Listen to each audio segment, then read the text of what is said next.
गोटे गाँव रे 4 जण ब्राह्मण थिले। दिने सेमाने गोटे जंगल दे जाउथिले।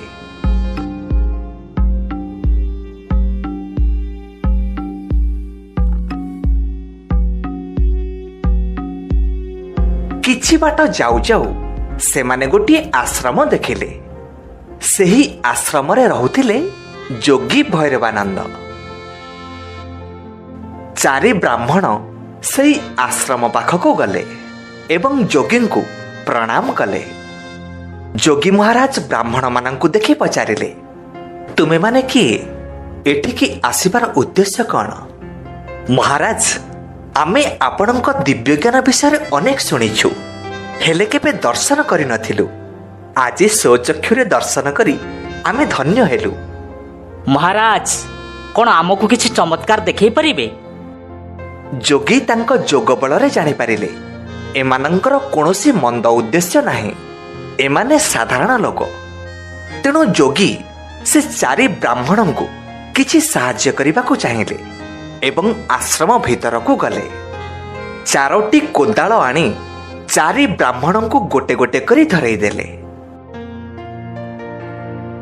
महाराज, ए सब कौन? ए गाँ पाखरे गोटे पोखरी अछि।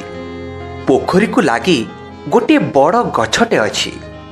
सेई गछ पाखरे जो नाली माटी अछि सेई माटी को खोल आउ निज निजर भाग्य बदलाओ। जाओ।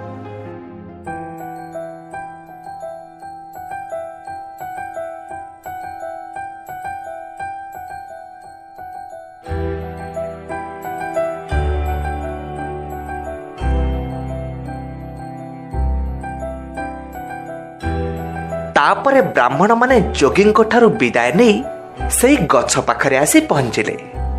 काल विलंब न करी से नाली माटी खोलिबाकू लागिले।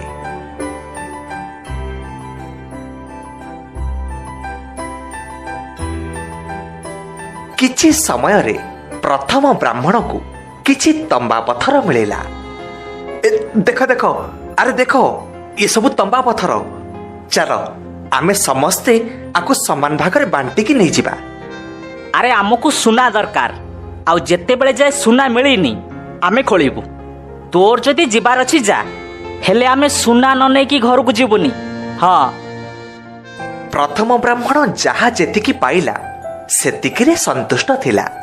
तेणु तंबा तक धरी घर को चली गला।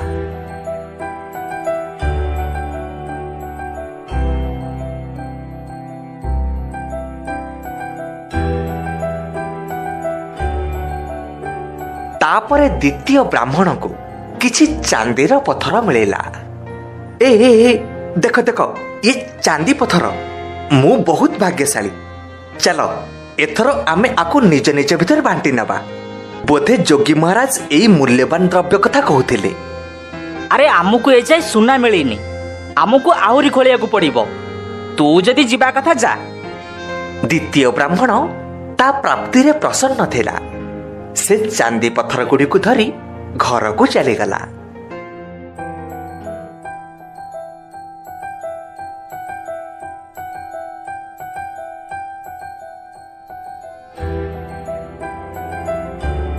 अरे देख देख, यारे ठीक नजर कर। अरे सुना मिली गला, सुना। चल एथर आमे घर को जीवा आउ आकु बांटी नबा। ना ना, ये निश्चित रहस्यमय जगह। प्रथमे तंबा, तापरे चांदी, तापरे सुना। जदि मु आउ टिके कष्ट करिबी ताहले मते निश्चय हीरा मिलिबो। तू जा, मु हीरा नेकी ही जीबी। देख, एते लोभ करिबा ठीक नुह। शेषरे तते किछि मिलिबोनी। अरे आमको तो एते सब मिलिलानी। चल एथर आमे घर को जीवा। ये हीरा निशा छाड़। ना ना, मु तते तो सुना भाग मागिबिनी। तू जा। तापरे तृतीय ब्राह्मण सेठो सुना नहीं चली गला। किंतु चतुर्थ ब्राह्मण सेमती खोलिबारे लगी थाए। सेतेबेल को समय अनेक हेलानी, किंतु ब्राह्मण खोलिबा बंद करू न थाए। एमिति खोलु खोलु माटी रे बहुत बड़ सुडंगटिए देखागला। आउ अचानक ब्राह्मण ସେଇଥିରେ ଖସି ପଡ଼ିଲା। ତାପରେ ସେ ଖସି ଖସି ଯାଇ ଗୋଟିଏ ବଡ଼ ଗୁମ୍ଫାରେ ପହଞ୍ଚିଲା। ସେଠି ପହଞ୍ଚି ଦେଖିଲା ସୁନା, ରୂପା, ହୀରା, ଲୀଳା, ମୋତି, ମାଣିକ ଅନେକ ମୂଲ୍ୟବାନ ଦ୍ରବ୍ୟର ଗୋଟିଏ ଭଣ୍ଡାର। ଆଉ ସେଇଠି ଗୋଟିଏ ଲୋକଟେ ଠିଆ ହେଇଛି, ଯାହା ମୁଣ୍ଡରେ ଗୋଟିଏ ବଡ଼ ଚକ୍ରି ବୁଲୁଛି। ବ୍ରାହ୍ମଣ ବଡ଼ ତାଜୁବ ହେଇଗଲା। ତୁମେ କିଏ? ଆଉ ଆଉ ଏଠି କ'ଣ କରୁଛ? ଆଉ ତୁମ ମୁଣ୍ଡରେ ଇଏ ଚକ୍ରି କ'ଣ? ବ୍ରାହ୍ମଣ ଏତିକି କହିବା ମାତ୍ରେ ଚକ୍ରିଟି ସେ ଲୋକ ମୁଣ୍ଡରୁ ବ୍ରାହ୍ମଣ ମୁଣ୍ଡକୁ ଚାଲି ଆସିଲା। ଆରେ ଆରେ ଆରେ ଇଏ କ'ଣ ହଉଛି? ଏ ଭାଇ, ଏ ଚକ୍ରିକୁ ମୋ ମୁଣ୍ଡରୁ କାଢ଼। ମୁଁ କିଛି କରିପାରିବିନି, ଏସବୁ ଈଶ୍ୱରଙ୍କ ଇଚ୍ଛା। ଏବେ ତମକୁ ଏ ରତ୍ନଭଣ୍ଡାରର ଜଗୁଆଳି ହିଁ ରହିବାକୁ ପଡ଼ିବ। ଜଗୁଆଳି? ହଁ, ଜଗୁଆଳି। ନା ତମକୁ ଭୋକ ହବ, ନା ଶୋଷ, ନା ତମର ବୟସ ବଢ଼ିବ। ତମକୁ ଏଠି ମରଣ ବି ହବନି। ବାସ୍ ତମେ ଏମିତି ଯନ୍ତ୍ରଣା ପାଇ ଏଇଠି ସଢ଼ିବ। ହେ ପ୍ରଭୁ, ମୋ ମୁଣ୍ଡ ଫାଟି ପଡ଼ୁଛି। ଭାଇ, ଦୟାକରି କୁହ, ମୁଁ ଏଥିରୁ କେମିତି ମୁକ୍ତି ପାଇବି? ଜଣେ ଲୋକ ଯେତେବେଳେ ବେଶୀ ଲୋଭ କରେ, ସେ ଏଇଠିକି ଆସିଥାଏ। ଯେତେବେଳେ ତମ ପରି ଆଉ ଜଣେ କେହି ଲୋଭୀ ଏଇଠିକି ଆସିବ, ସେତେବେଳେ ତମେ ଏଠୁ ମୁକ୍ତି ପାଇବ। ଆଚ୍ଛା, ତମେ ଏଠି କେବେ ଆସିଥିଲ? ସେ କଥା ମୁଁ ସଠିକ୍ ଜାଣିନି। ହଁ, ମୋର ଏତିକି ମନେ ଅଛି, ସେ ସମୟରେ ରାମଚନ୍ଦ୍ର ଅଯୋଧ୍ୟାର ରାଜା ଥିଲେ। ହଁ, ମତେ ତମ୍ବା, ଚାନ୍ଦି, ସୁନା ସବୁ ମିଳିଥିଲା, କିନ୍ତୁ ମୁଁ ହୀରା ଲୋଭରେ ଏଠି ଆସି ପହଞ୍ଚି ଯାଇଥିଲି। ବାସ୍, ମୋ ପାଳି ସରିଗଲା। ଆଉ ଲୋଭ କରିବିନି। ଏଥର ତମ ପାଳି, ତମେ ଭୋଗ। ଏତକ କହି ସେ ସେଠୁ ଚାଲି ଆସିଲା। କିନ୍ତୁ ଲୋଭୀ ବ୍ରାହ୍ମଣ ସେ ରତ୍ନଭଣ୍ଡାରର ଜଗୁଆଳି ହେଇ ରହିଲା। ଗୋଟିଏ ଗାଁରେ 4 ଜଣ ବ୍ରାହ୍ମଣ ଥିଲେ। ଦିନେ ସେମାନେ ଗୋଟିଏ ଜଙ୍ଗଲ ଦେଇ ଯାଉଥିଲେ।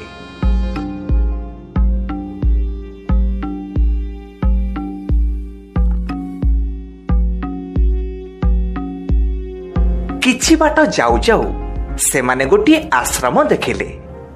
ସେହି ଆଶ୍ରମରେ ରହୁଥିଲେ ଯୋଗୀ ଭୈରବାନନ୍ଦ। 4 ବ୍ରାହ୍ମଣ ସେଇ ଆଶ୍ରମ ପାଖକୁ ଗଲେ ଏବଂ ଯୋଗୀଙ୍କୁ ପ୍ରଣାମ କଲେ। ଯୋଗୀ ମହାରାଜ ବ୍ରାହ୍ମଣମାନଙ୍କୁ ଦେଖି ପଚାରିଲେ, ତୁମେମାନେ କିଏ? ଏଠିକି ଆସିବାର ଉଦ୍ଦେଶ୍ୟ କ'ଣ? ମହାରାଜ, ଆମେ ଆପଣଙ୍କ ଦିବ୍ୟଜ୍ଞାନ ବିଷୟରେ ଅନେକ ଶୁଣିଛୁ, ହେଲେ କେବେ ଦର୍ଶନ କରିନଥିଲୁ। ଆଜି ସ୍ୱଚକ୍ଷୁରେ ଦର୍ଶନ କରି ଆମେ ଧନ୍ୟ ହେଲୁ। ମହାରାଜ, କ'ଣ ଆମକୁ କିଛି ଚମତ୍କାର ଦେଖାଇ ପାରିବେ?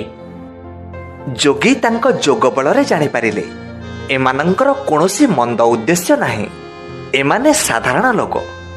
ତେଣୁ ଯୋଗୀ ସେ 4 ବ୍ରାହ୍ମଣଙ୍କୁ କିଛି ସାହାଯ୍ୟ କରିବାକୁ ଚାହିଁଲେ ଏବଂ ଆଶ୍ରମ ଭିତରକୁ ଗଲେ। 4ଟି କୋଦାଳ ଆଣି 4 ବ୍ରାହ୍ମଣଙ୍କୁ ଗୋଟେ ଗୋଟେ କରି ଧରେଇ ଦେଲେ। ମହାରାଜ, ଏସବୁ କ'ଣ? ଏଇ ଗାଁ ପାଖରେ ଗୋଟିଏ ପୋଖରୀ ଅଛି। ପୋଖରୀକୁ ଲାଗି ଗୋଟିଏ ବଡ଼ ଗଛଟେ ଅଛି। ସେଇ ଗଛ ପାଖରେ ଯେଉଁ ନାଲି ମାଟି ଅଛି, ସେଇ ମାଟିକୁ ଖୋଳ ଆଉ ନିଜ ନିଜର ଭାଗ୍ୟ ବଦଳାଅ। ଯାଅ।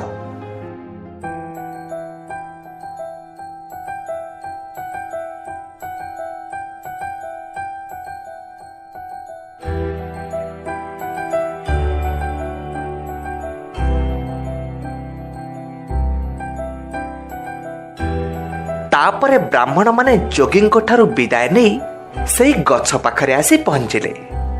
କାଳ ବିଳମ୍ବ ନ କରି ସେ ନାଲି ମାଟି ଖୋଳିବାକୁ ଲାଗିଲେ।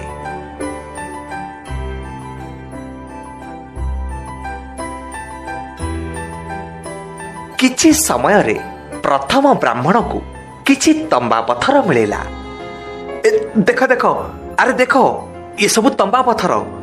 ଚାଲ, ଆମେ ସମସ୍ତେ ଆକୁ ସମାନ ଭାଗରେ ବାଣ୍ଟିକି ନେଇଯିବା। ଆରେ ଆମକୁ ସୁନା ଦରକାର, ଆଉ ଯେତେବେଳେ ଯାଏ ସୁନା ମିଳିନି ଆମେ ଖୋଳିବୁ। ତୋର ଯଦି ଯିବାର ଅଛି ଯା, ହେଲେ ଆମେ ସୁନା ନ ନେଇକି ଘରକୁ ଯିବୁନି। ହଁ। ପ୍ରଥମ ବ୍ରାହ୍ମଣ ଯାହା ଯେତିକି ପାଇଲା ସେତିକିରେ ସନ୍ତୁଷ୍ଟ ଥିଲା। ତେଣୁ ତମ୍ବାତକ ଧରି ଘରକୁ ଚାଲିଗଲା।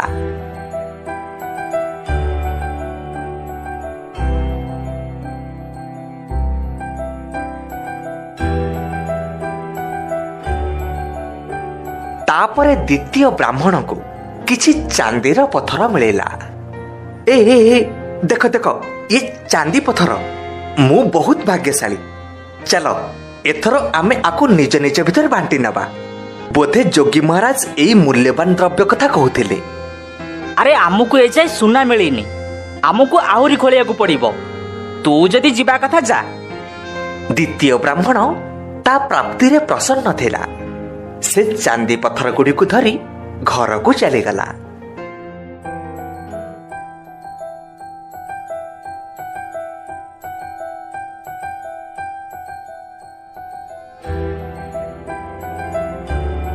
ଆରେ ଦେଖ ଦେଖ, ଇଆଡେ ଟିକେ ନଜର କର। ଆରେ ସୁନା ମିଳିଗଲା, ସୁନା। ଚାଲ ଏଥର ଆମେ ଘରକୁ ଯିବା ଆଉ ଆକୁ ବାଣ୍ଟି ନେବା। ନା ନା, ଏ ନିଶ୍ଚିତ ରହସ୍ୟମୟ ଜାଗା। ପ୍ରଥମେ ତମ୍ବା, ତାପରେ ଚାନ୍ଦି, ତାପରେ ସୁନା। ଯଦି ମୁଁ ଆଉ ଟିକେ କଷ୍ଟ କରିବି ତାହେଲେ ମୋତେ ନିଶ୍ଚୟ ହୀରା ମିଳିବ। ତୁ ଯା, ମୁଁ ହୀରା ନେଇକି ହିଁ ଯିବି। ଦେଖ, ଏତେ ଲୋଭ କରିବା ଠିକ ନୁହଁ। ଶେଷରେ ତତେ କିଛି ମିଳିବନି। ଆରେ ଆମକୁ ତ ଏତେ ସବୁ ମିଳିଲାଣି। ଚାଲ ଏଥର ଆମେ ଘରକୁ ଯିବା। ଏ ହୀରା ନିଶା ଛାଡ଼। ନା ନା, ମୁଁ ତତେ ତ ସୁନା ଭାଗ ମାଗିବିନି। ତୁ ଯା। ତାପରେ ତୃତୀୟ ବ୍ରାହ୍ମଣ ସେଠୁ ସୁନା ନେଇ ଚାଲିଗଲା। କିନ୍ତୁ ଚତୁର୍ଥ ବ୍ରାହ୍ମଣ ସେମିତି ଖୋଳିବାରେ ଲାଗିଥାଏ। ସେତେବେଳକୁ ସମୟ ଅନେକ ହେଲାଣି, କିନ୍ତୁ ବ୍ରାହ୍ମଣ ଖୋଳିବା ବନ୍ଦ କରୁନଥାଏ। ଏମିତି ଖୋଳୁ ଖୋଳୁ ମାଟିରେ ବହୁତ ବଡ଼ ସୁଡ଼ଙ୍ଗଟିଏ ଦେଖାଗଲା। ଆଉ ଅଚାନକ ବ୍ରାହ୍ମଣ ସେଇଥିରେ ଖସି ପଡ଼ିଲା। ତାପରେ ସେ ଖସି ଖସି ଯାଇ ଗୋଟିଏ ବଡ଼ ଗୁମ୍ଫାରେ ପହଞ୍ଚିଲା। ସେଠି ପହଞ୍ଚି ଦେଖିଲା ସୁନା, ରୂପା, ହୀରା, ଲୀଳା, ମୋତି, ମାଣିକ ଅନେକ ମୂଲ୍ୟବାନ ଦ୍ରବ୍ୟର ଗୋଟିଏ ଭଣ୍ଡାର।